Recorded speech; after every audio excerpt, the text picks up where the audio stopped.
of the we came, and to it we return. This is one of the last temperate rainforests in the world. Remote, primeval, and pulsing with life. If there's a paradise on Earth, this just might be it. The Alexander Archipelago of southern Alaska. And at the crest of the food chain is one of the most majestic creatures on the planet.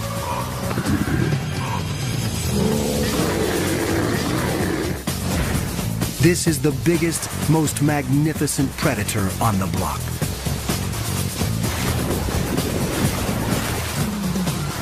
But everywhere, its ancient haunts are under siege.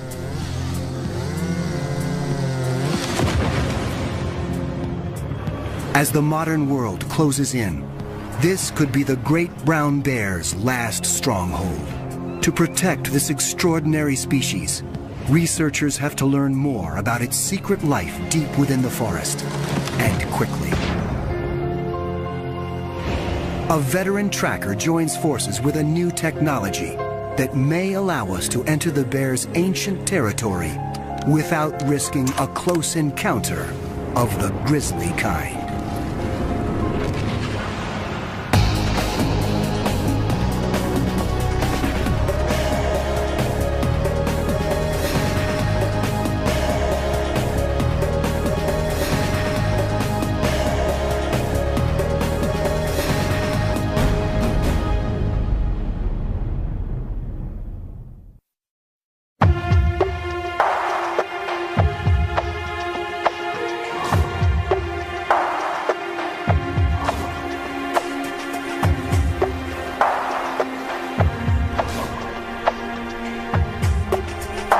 The Alexander Archipelago.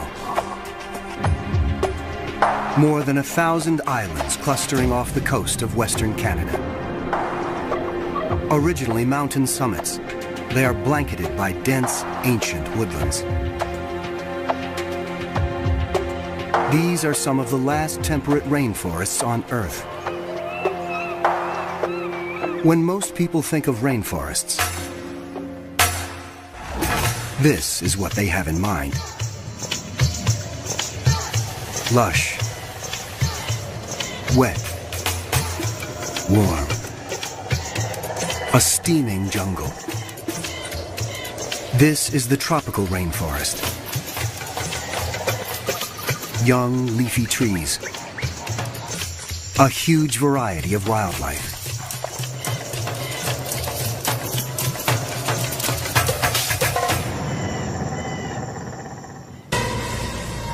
By contrast, the temperate rainforest is relatively cool. It grows in coastal areas, and its trees are mainly spruce and hemlock, often between 500 and 1,000 years old. It is less diverse than the tropical rainforest, but no less imposing. It is a place where land and sea come together to form a whole greater than the sum of its parts.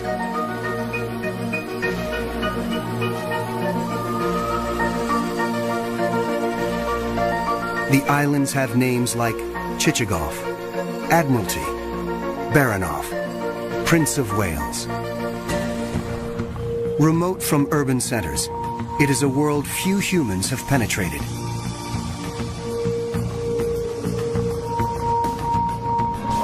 As a result, this vibrant ecosystem is a kind of heaven on Earth.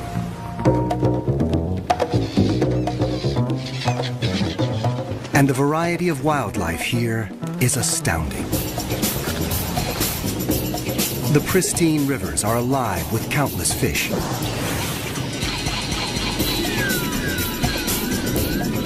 Amidst the islands, killer whales breach.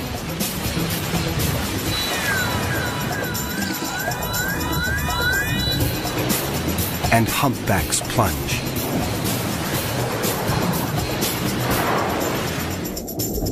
Dall's porpoises and Steller's sea lions feast in the food-rich waters.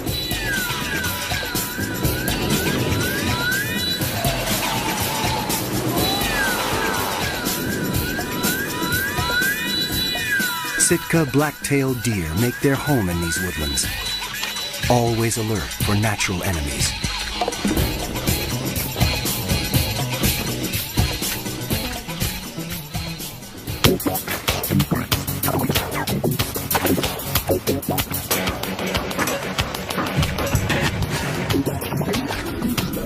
And the lord of this southern Alaska paradise is this mighty beast.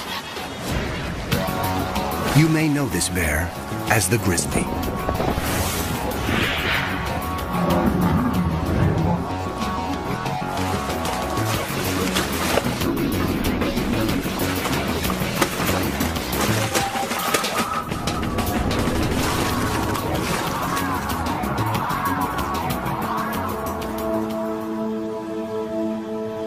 Like the forests it roams, this bear is both majestic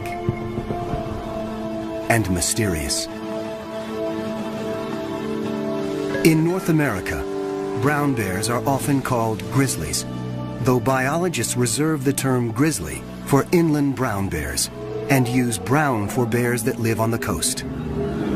Genetically, the two are identical. Whatever this bear is called, it is not a bear to be taken lightly. It can weigh more than half a ton and yet reach speeds of almost 40 miles per hour. The brown bear is arguably the world's largest land carnivore. You might think that honor goes to its cousin, the polar bear, but many scientists classify the polar bear as a marine mammal because it spends most of its life in the ocean or on sea ice. On land, the grizzly is king. It can rise up to 9 feet in height.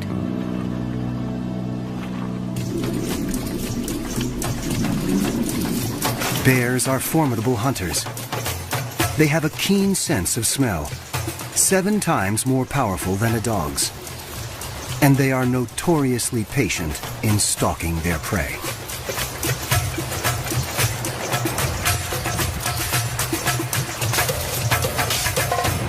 But the grizzly is also a fiercely private animal and usually avoids the company even of its own species. Any human trespassing on its space is asking for trouble. And that includes biologists who'd like to get close enough to learn more about this reclusive animal.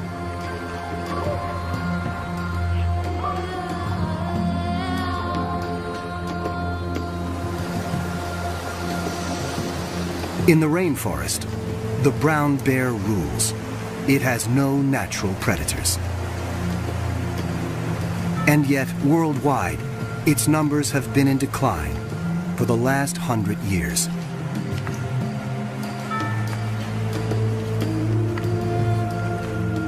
In the early 1900s, more than 100,000 brown bears roamed the western United States.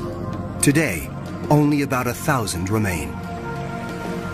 Across the planet, their range has been cut in half since 1900. In the Pyrenees, on the border between France and Spain, the brown bears were just hanging on. They were down to their last female. Recently, hunters shot her, thereby dooming this population of bears to extinction. Today, roughly 40,000 brown bears live in what might be their last stronghold, the state of Alaska. But every day, humans encroach a little more on their territory.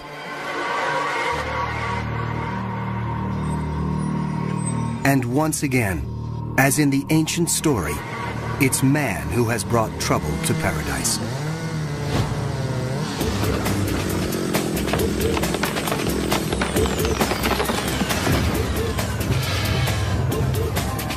Consumers demand an immense amount of lumber each year to build homes, furniture, and other creature comforts.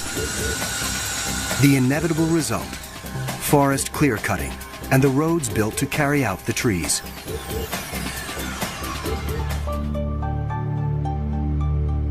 On Chichagof Island, many bears tend to converge on river valleys during the summer months. But over the last 20 years, roads have cut deep into this once virgin wilderness. And timber clear-cutting has turned some of the bears' summer stomping grounds into stump fields. As human activities extend further into the grizzly's ancient domain, humans and bears are meeting more and more often.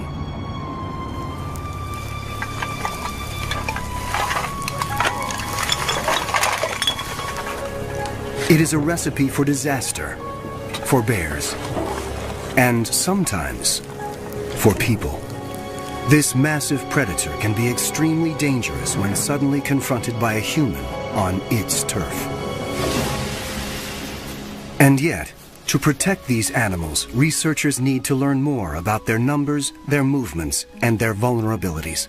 They have to get up close and personal with a 500-pound animal that doesn't want them there. That's exactly what one man does for a living, and has for the last 30 years. Born in Wisconsin, Laverne Beyer came from a family of hunters.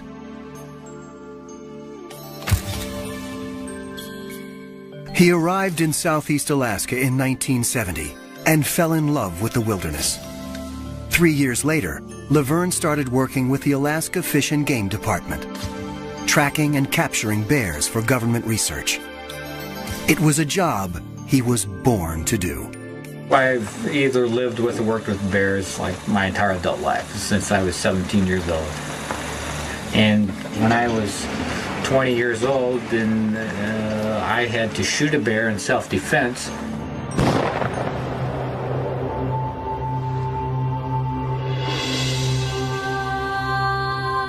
And once you have to shoot a bear in self-defense, that's kind of one of those events in your life you don't forget.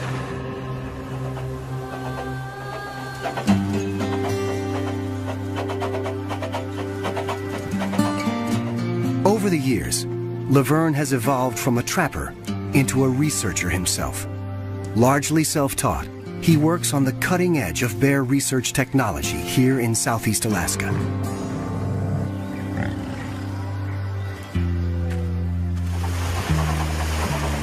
Based on a 70-year-old tugboat, Laverne has captured more than 700 bears since 1975 and is now one of the most respected bear trackers and researchers in the region. Someone who combines traditional tracking skills and the best that modern technology has to offer. I'm a man who's stuck in the wrong time period because I appreciate things from the past.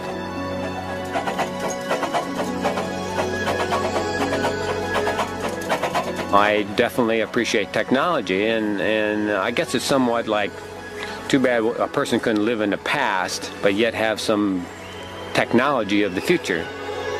Technology of the present includes VHF and GPS radio tracking collars, which Laverne and his colleagues use to get a sense of the bear's movements. He wants to know how their range is changing over time in response to clear cutting and road construction.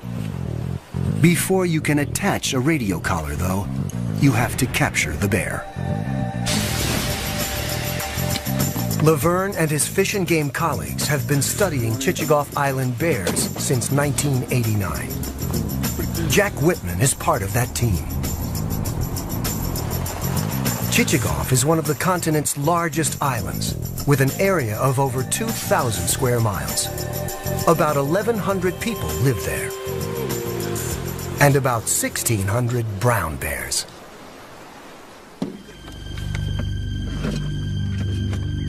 As they prepare for their research expedition into the brown bear's domain, they're all too aware of how alert they have to be. We're trespassing in a pretty major way in places where brown bears live, where most people shouldn't go. It would be foolish, regardless, how one feels about bears, not to carry a weapon.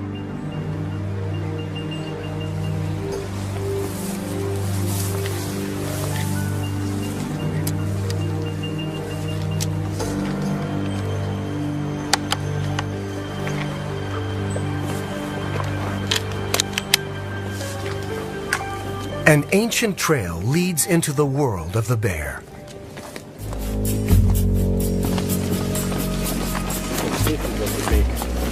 This is a bear trail, it's not a people trail. Yeah, no, there's no people come down here. Years of bear traffic have cut this path through the forest. The bears are out of sight, but their presence is everywhere. You can probably see bear hair still attached. Big knot of bear hair there. To learn where bears roam off the beaten path, Laverne and Jack want to deploy a radio collar. And that means they have to catch a bear.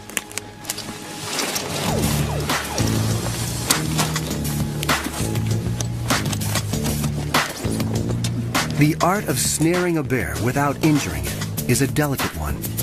In order to direct its path into the trap, you have to think like a bear thinks. You have to choreograph its movements. The bear has to hit a bullseye right here. Okay, we're trying to force that foot into that spot. Okay, so when he's walking down the trail here, he has hit that perfectly without touching the cable there. Plus you're trying to create his step for him too. This stuff here kind of leads him into this bullseye. If he steps on this, cable here a little bit, it's not going to catch him. The snare is set, but can it fool a bear?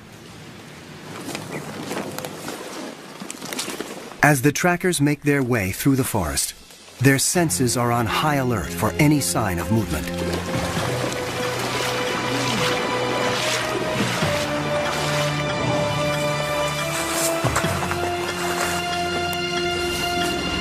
One of their snares has been triggered, but it didn't catch a bear.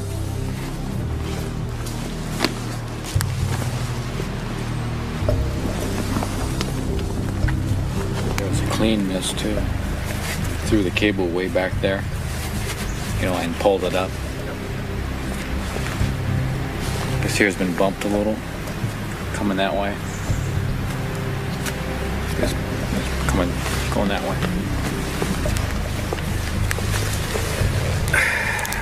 Yeah, I think he stepped on this. Kind of looking at. One thing is sure, there are bears close by. It's nice working down here where there's some targets out there. It's a target-rich environment. They try again and move on.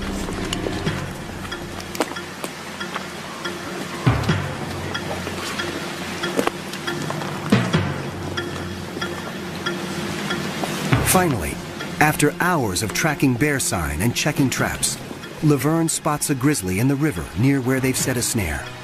It could be headed toward the trap. Now the key is staying silent, motionless, and downwind.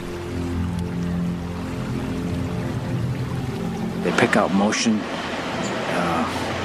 so you move slow, and deliberate, and if preferably you move when they're not looking at you.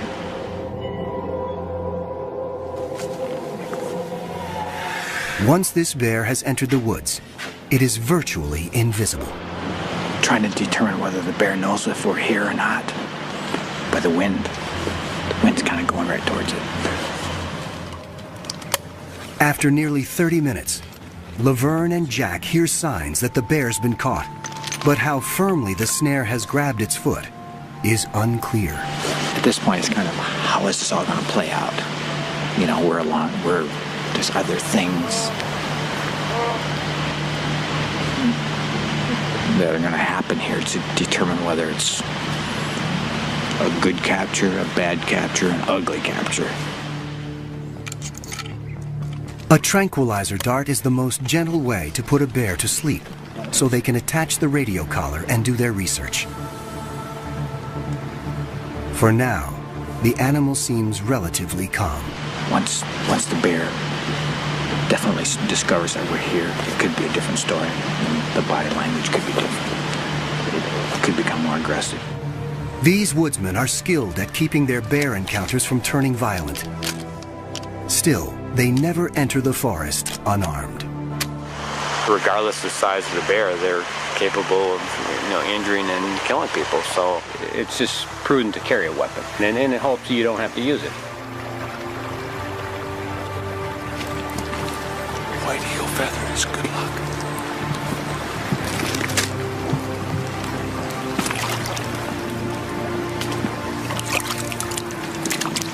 To make sure he places the dart accurately, Jack has to get within 10 yards of a 500-pound and now very aggravated bear.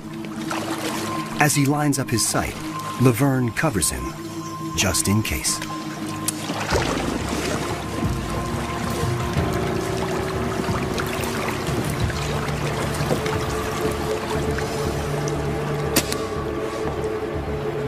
When the bear shifts its position, they can see just how tenuous the snare's grip is. A sudden jerk, and this angry bear could be on them in the blink of an eye.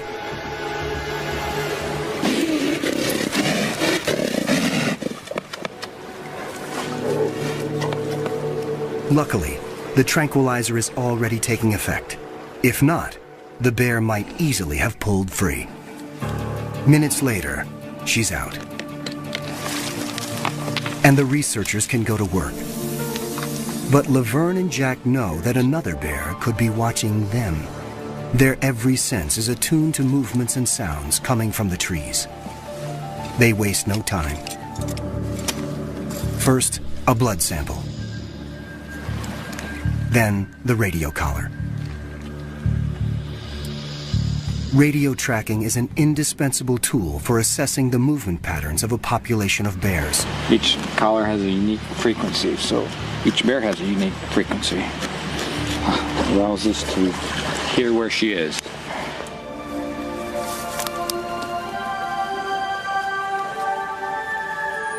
Today, the forest has let them in. It remains to be seen if it will let them leave.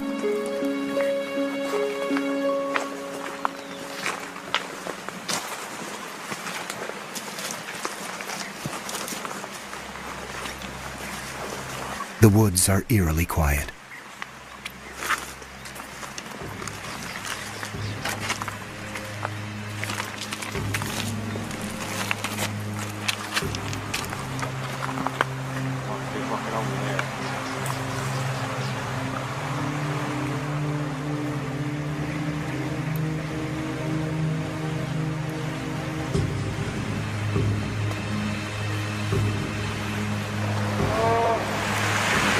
Yep, right there. I think I hear a growl.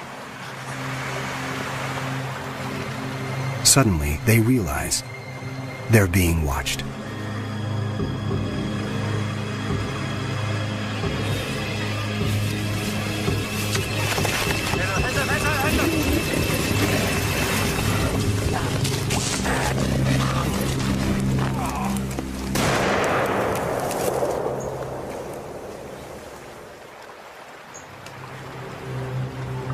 A bear attack. Laverne had no choice but to shoot.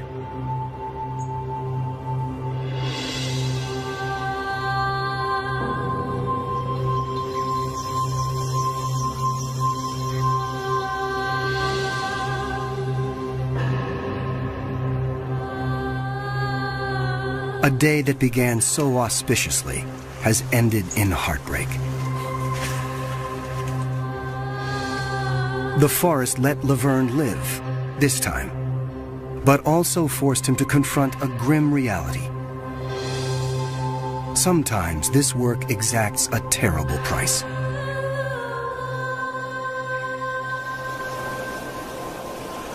The attack has left Laverne with more than just emotional scars.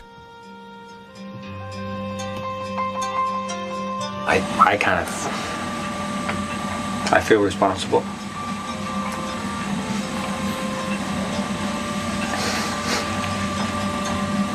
You know, I did not want to pull that trigger. I did not want to kill her. You know, it was like shooting a friend.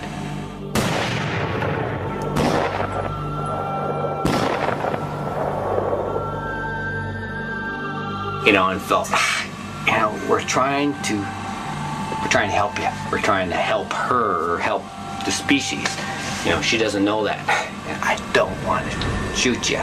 Can't you understand that, we're not trying to hurt you?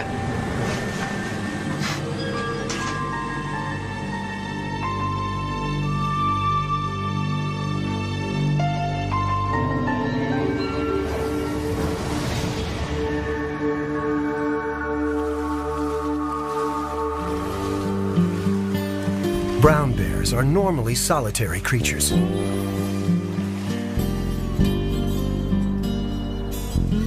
And most of their time is spent finding food and eating.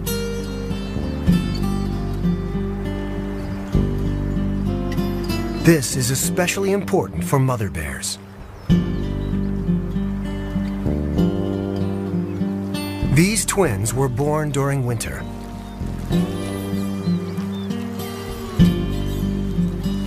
They depend upon their mother's milk.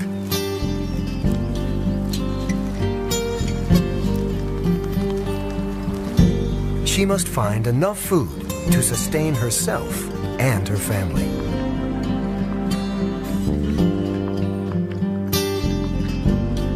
In early summer, brown bears commonly eat berries, grasses, and other vegetarian fare. But each year around July, their diet dramatically changes. And it all begins here. Enfolding the islands of southeast Alaska are the rich waters of the Inside Passage. The passage is home to some of the most spectacular animals on the planet.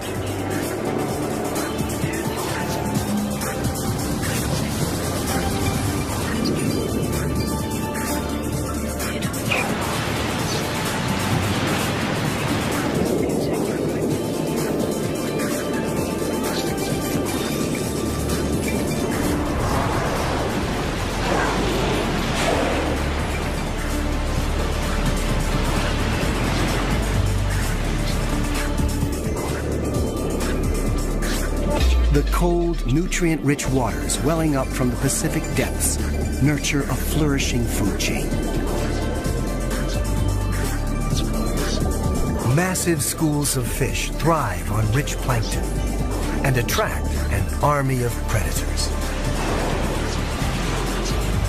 Humpback whales gather to feast, working in groups to capture herring.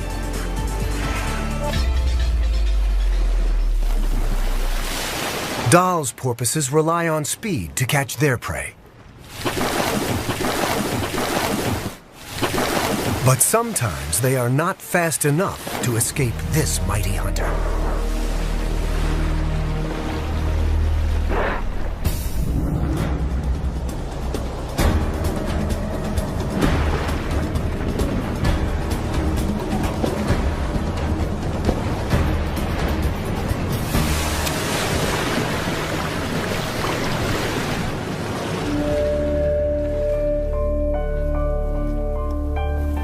On shore, another mighty hunter is getting impatient, waiting for its share.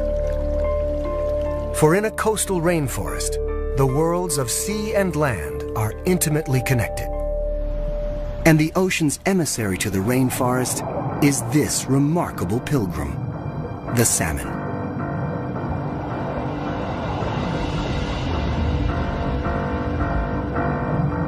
Chinook, coho, sockeye, pink, and chum. 5 species of salmon make the long trip back from the ocean to the place of their birth. After several years at sea, they've returned to spawn for the first and last time.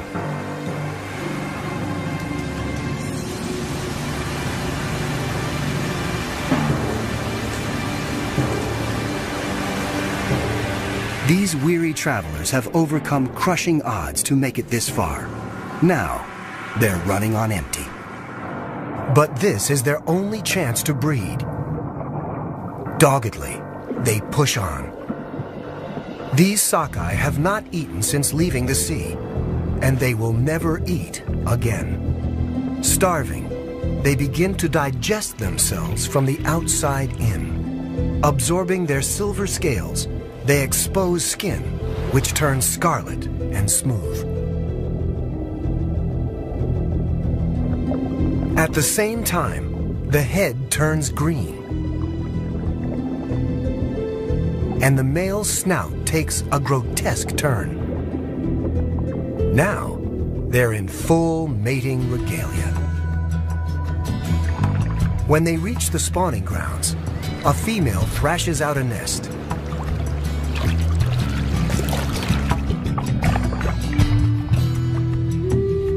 The male shadows her, ready to do his part.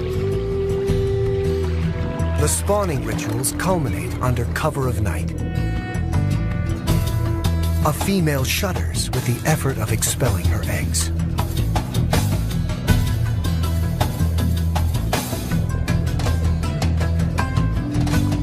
Her mate shudders in reply, fertilizing them with a smoky stream of milt.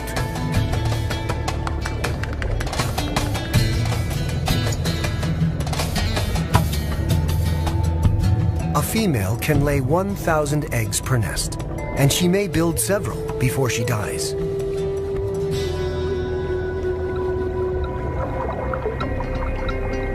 But it's only a few that make it this far.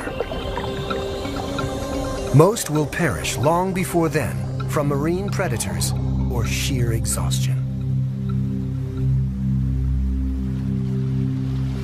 Or we'll have to run a gauntlet of hungry bears who have been waiting months for just this moment.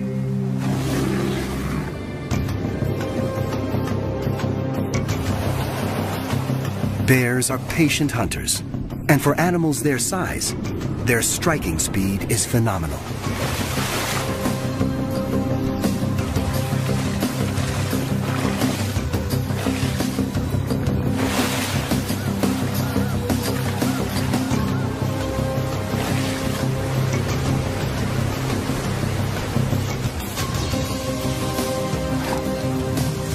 This is a time of feasting for leaner days ahead. Often the bears don't even bother with the salmon meat.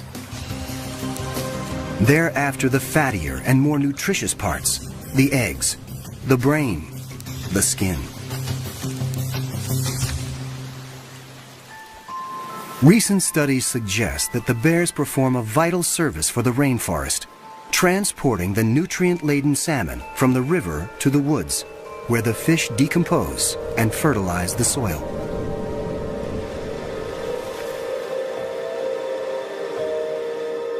But bears aren't the only hunters on Chichagof Island today. Brown bear hunting is legal in Alaska. Brown bear hunting season is open until the 20th of May. No matter how Laverne may feel personally about the practice, big game hunting is a popular sport in Alaska. If it's going to happen anyway, Laverne wants to make sure it's done properly, and the right bears are taken. Brown bears are the second slowest reproducing big game animal in North America. The female component of the bear population is the component that you want to protect the most. With more than 3 decades experience, few guides are better equipped to track an Alaskan brown bear than Laverne. But he's here for one reason and one reason only: to make sure that if a bear is going to be shot, it's going to be a mature male bear. Laverne operates by another rule as well. He never guides in the same areas where he conducts his research. Today, he's accompanying a hunter to nearby Admiralty Island. We're looking for a male bear, which is a male bear. To identify a male bear has to be an 8-foot bear or larger, or like a 22.5-inch skull or larger. It's the body movement, body structure. That bear there has about a 20-inch skull. Which means it's likely a female and off limits.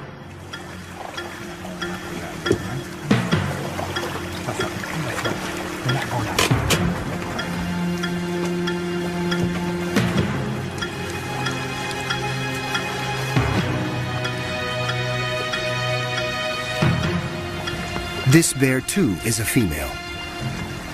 The hunter may be frustrated, but Laverne won't allow a female to be shot.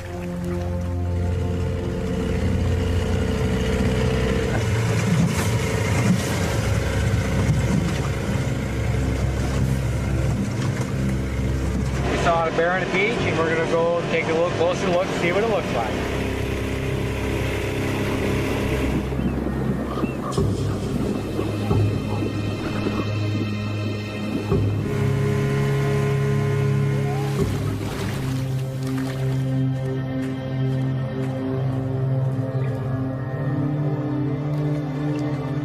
This is a large, old male.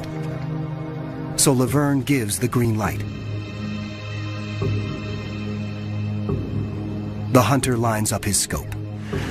What an animal. My God. My God.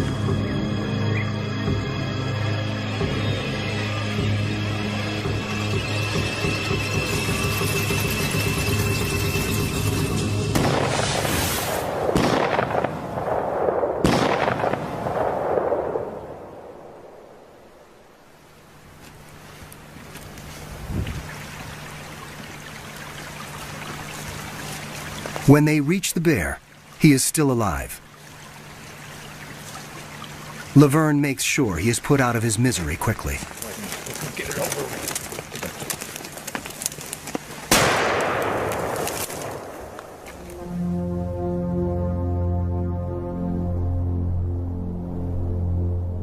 Human encroachment, whether in the form of hunting or road construction, is simply a fact of life in our primal forests. Bear advocates, like Laverne Beyer, have to learn as much as they can about the bears as soon as they can. In their ongoing attempts to penetrate the mysteries of Southeast Alaska's rainforest, investigators have used advanced technologies. The earliest high-tech tool was the radio tracking collar. GPS devices were a big step forward. They make use of dozens of orbiting satellites to calculate the precise location of a tagged animal, sometimes within 3 feet. But GPS only tells researchers where the animal is, not what it's doing. What they really needed was a way of getting a video and audio recorder into the deep forest, where it could show them natural behavior, the kind of behavior humans rarely see, because our very presence changes the way animals behave. Fortunately, just such a device exists. It's called CritterCam. CritterCam is the brainchild of marine biologist Greg Marshall. Its purpose is to show us the natural world from the animal's point of view. Over the last 15 years, CritterCam has gathered remarkable video, audio, and environmental data from a wide array of creatures. From great white sharks and blue whales, to emperor penguins and leatherback sea turtles. For the first time, we are able to see what the creature sees and enter its world without conditioning its natural behavior.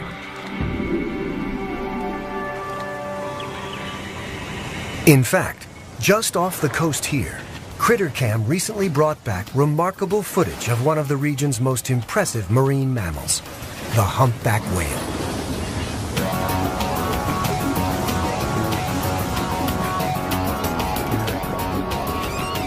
CritterCam revealed how humpbacks hunt together beneath the surface. Some whales herd the fish. One blows a ring of bubbles. One calls to scare the fish into the bubble net. And then the entire group rises to engulf the hapless herring.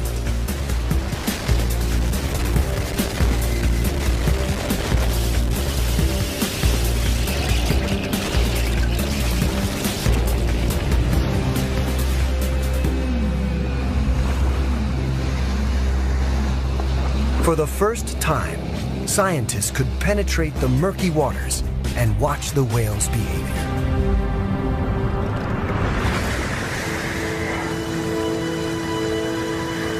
And this suggested another possible use for this technology, this time on a nearby land mammal. Because as experienced a tracker as Laverne is, he's never been able to watch brown bears in the thick of the forest. The GPS has been used on wildlife here in the past few years. Well, the next step for scientists is critter cam technology, seeing visually the wildlife's viewpoint.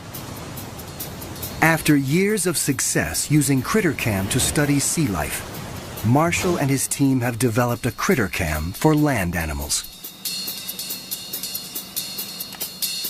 This terrestrial version presents challenges the underwater device never had to face. For one thing, since audio and video signals don't travel through water, all data is recorded to an onboard tape, which is automatically released after 6 hours. There's no transmission with marine critter cam, so interference isn't an issue. But a rainforest is something else entirely. It's an interference machine. So engineer Dave Rash and his colleagues have put in thousands of hours making sure terrestrial critter cam was up to the job. Every element of the device had to be tested and retested, and then retested again. But it will all be worth it if critter cam brings back information that can help researchers protect the species. Still, lab testing only gets you part way. The critter cam team needed to find out how it performed on a live animal before they got into the field with a wild grizzly.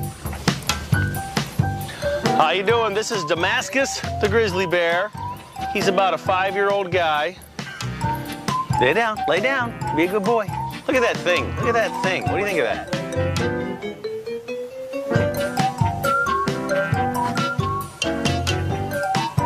Will you let us put that on? See if we can get your perspective on life? Feed me, and I'm yours. Come here. Let's look around. Let's walk up here. Take a bear walk. What do you think? Let's record. And one last test. Because even though this critter cam won't be diving to the ocean depths, there is still a good chance it's going to get wet. Good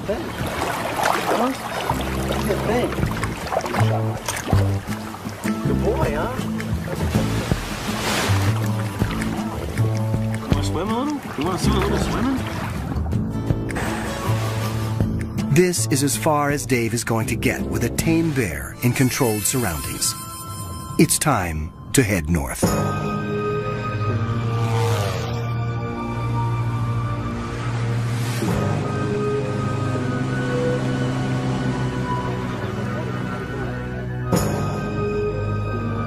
The terrestrial critter cam can dispense with the heavy recording mechanism and transmit directly to a remote receiver.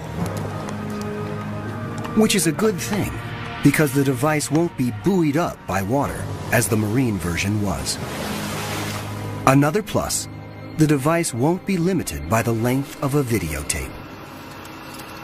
Still, there's a very real danger that even if critter cam makes it into the woods on the back of a bear, the dense forest will frustrate the team's efforts to get a clear signal. In the temperate rainforest, southeast Alaska, to make the critter cam technology work that you currently have today is quite challenging. It's not the plains of Africa. First step, before going after a bear, field test critter cam on a somewhat less dangerous animal. What's going on here? I'm going up testing the Greg Marshall critter cam. How do you feel then? Yeah, stop the debate about whether it's going to work through the forest or not. It doesn't take long to see the shape of things to come. Well, we're just tracking Vern as he walks up the canyon. And The signals that I'm getting aren't as strong as I expect. Dave quickly tracks down the source of the problem. This antenna has connections on it which are very clearly marked. Even the best labelled things are no match for stupidity sometimes. Now we've got much better video.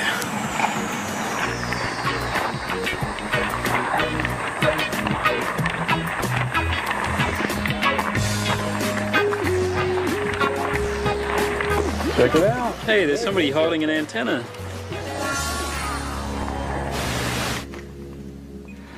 There's only so much preparation Dave can do. They'll have to try it out on a real bear and make adjustments as they go. We've come all this way, put in all this effort to get to this point, and I don't want my electronic part to be the thing that makes it not happen today, so I'm nervous. The effort will all be worthwhile if CritterCam can bring back information that will help safeguard these bears' future. CritterCam may be light years more advanced than a radio collar, but the process of getting it on a bear is just the same.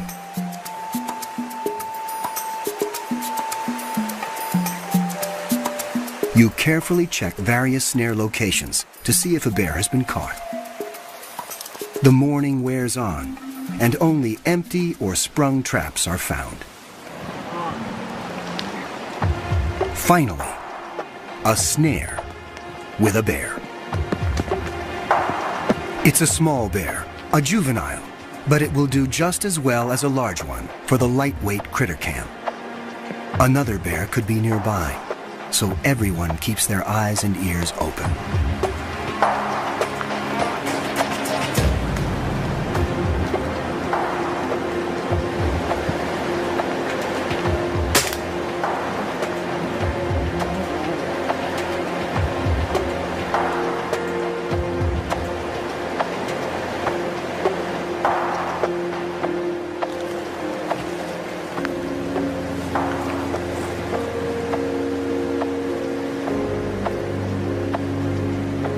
Now, the main event. Dave, you ready with that thing yet?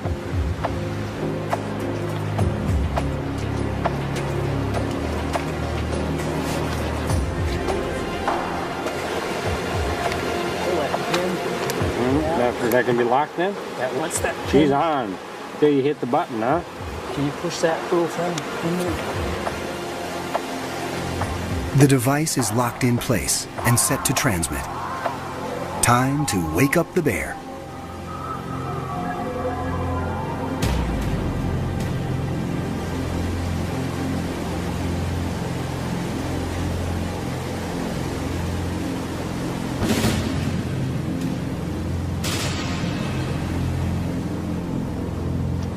We've seen this shot many times before, but we've never seen anything quite like this. She doesn't seem to mind the CritterCam around her neck at all. The bear is groggy, but she knows enough to head straight into the woods. The system's working. She's right on the edge of the range, but the signals are really marginal. I think she's right over on the other hill. It might be better for us to move over there if we can. Now I guess the work begins as we track the animal and see where it goes. So we might have our night cut out for us.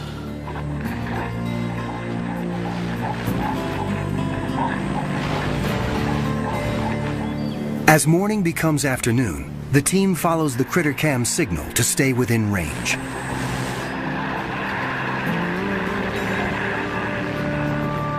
Dave continually monitors the system's performance in this difficult terrain. Suddenly, an animal known for its solitary nature shows its softer side. Right there. There's a bear with her. She's having a greeting right now. That might be Mom. This is a complete surprise. The critter-cammed bear is old enough that Laverne wouldn't have expected it to be spending any time with its mother.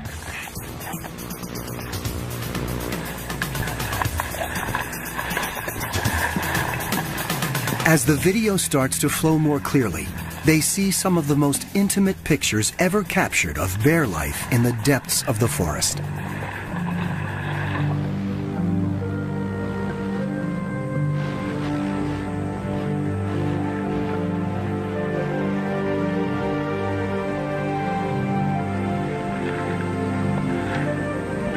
She builds a daybed and curls up for a nap. See, that was cool, the fact that she joined up with two of the bears. Did he actually just say cool? He did. Wow. He thought it was cool, and I think he smiled. When the bear wakes up, an excited Critter Cam team watches as she eats some Devil's Club berries, a staple of the brown bear diet. Oh, check it out, yeah.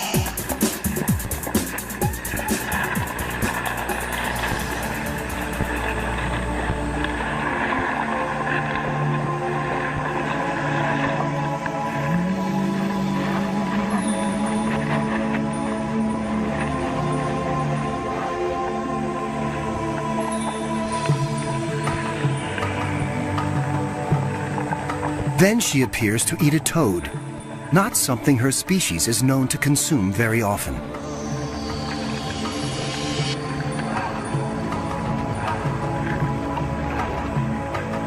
But berries and toads are just appetizers for a brown bear. Soon the bears head to the stream for the entree. And the young female is in the midst of it all.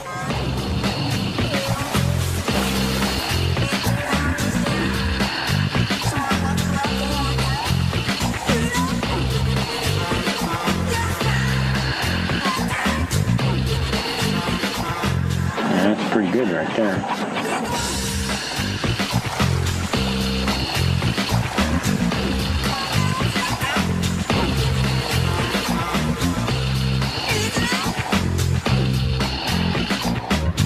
Laverne and the others are glued to the monitor.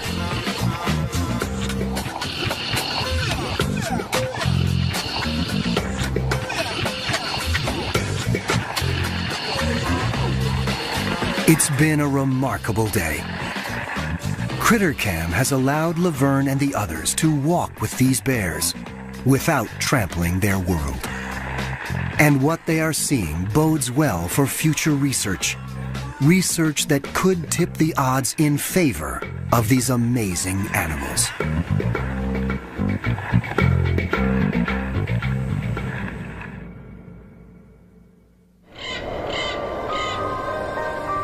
It took thousands of years to create the rainforests of Alaska's Alexander Archipelago. They comprise some of the most pristine wilderness in the world. And they could be gone in just a few generations. The future of road building in southeast Alaska is unclear. But what is clear is that more roads would mean more pressure on the bear's home territory. And more encounters between human and bear. The brown bear's best hope may lie with researchers and advocates like Laverne Beyer, a man who has seen grizzly bears die, sometimes at his own hand, and knows all too well the cost of unrestrained human expansion. There are undoubtedly many stories hidden within the thick shadows of the northern rainforest.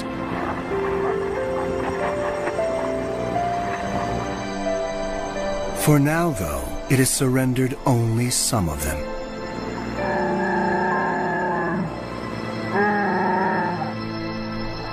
Time alone will tell if it can be persuaded to relinquish more.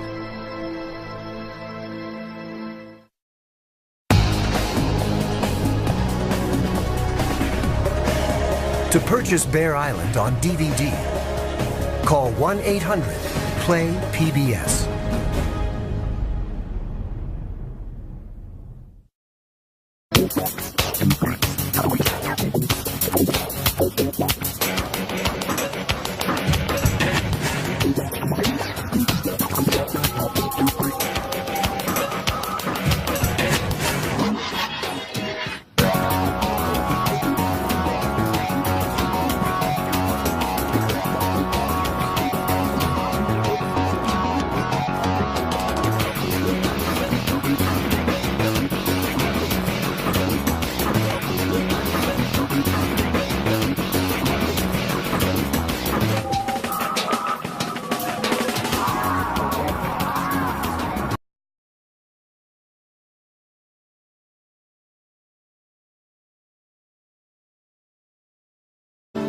In North America, brown bears are often called grizzlies, though biologists reserve the term grizzly for inland brown bears and use brown for bears that live on the coast.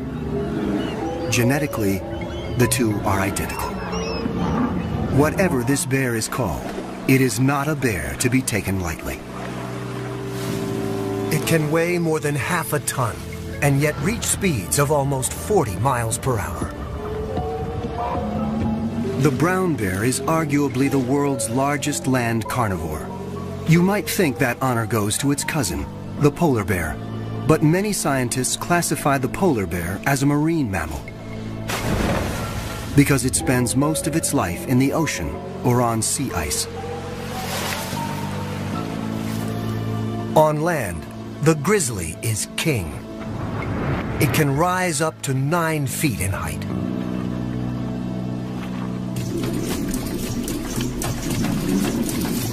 Bears are formidable hunters. They have a keen sense of smell, 7 times more powerful than a dog's. And they are notoriously patient in stalking their prey.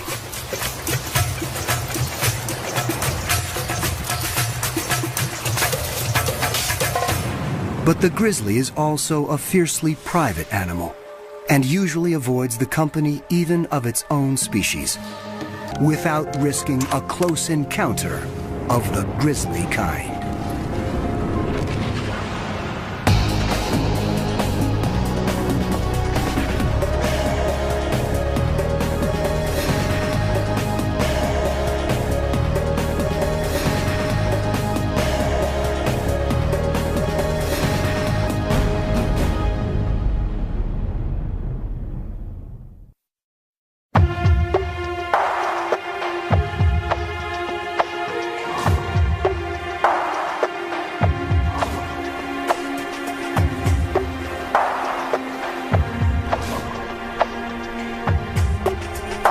The Alexander Archipelago. More than 1,000 islands clustering off the coast of Western Canada. Originally mountain summits, they are blanketed by dense, ancient woodlands. These are some of the last temperate rainforests on Earth. When most people think of rainforests, this is what they have in mind. Lush,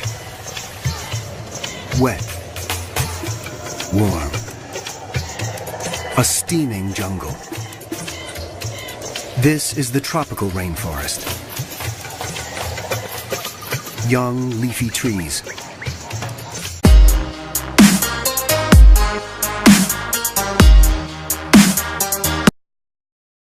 Of the we came, and to it we return. This is one of the last temperate rainforests in the world. Remote, primeval, and pulsing with life. If there's a paradise on Earth, this just might be it. The Alexander Archipelago of southern Alaska. And at the crest of the food chain is one of the most majestic creatures on the planet.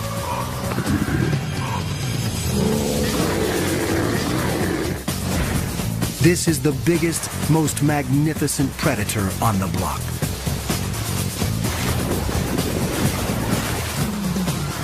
But everywhere, its ancient haunts are under siege.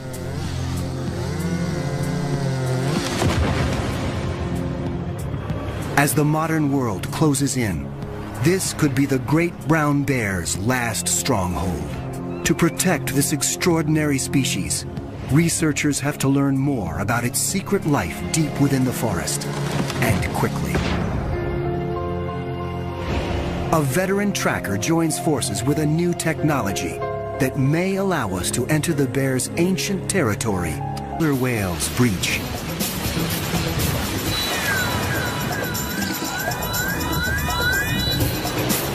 And humpbacks plunge.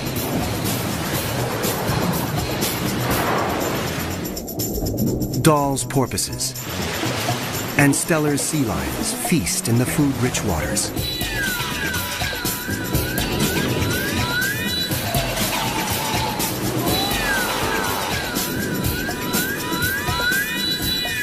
Sitka black-tailed deer make their home in these woodlands, always alert for natural enemies.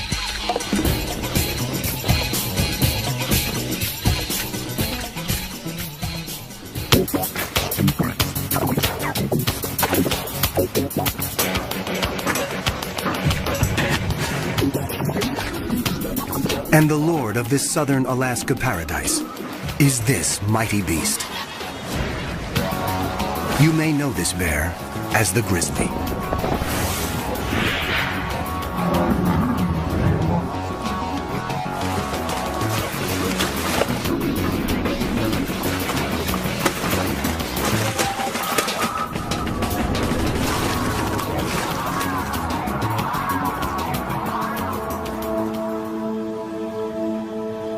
Like the forests it roams, this bear is both majestic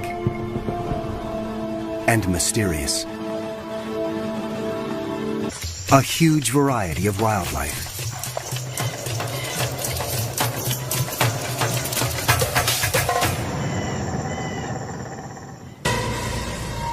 By contrast, the temperate rainforest is relatively cool. It grows in coastal areas, and its trees are mainly spruce and hemlock, often between 500 and 1,000 years old. It is less diverse than the tropical rainforest, but no less imposing. It is a place where land and sea come together to form a whole greater than the sum of its parts.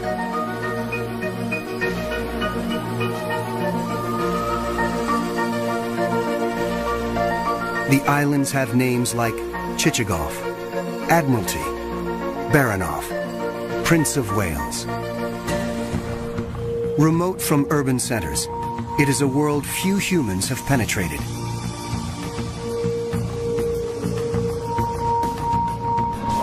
As a result, this vibrant ecosystem is a kind of heaven on Earth.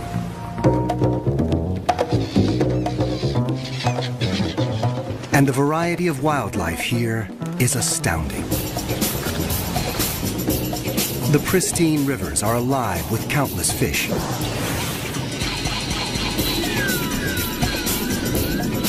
Amidst the islands,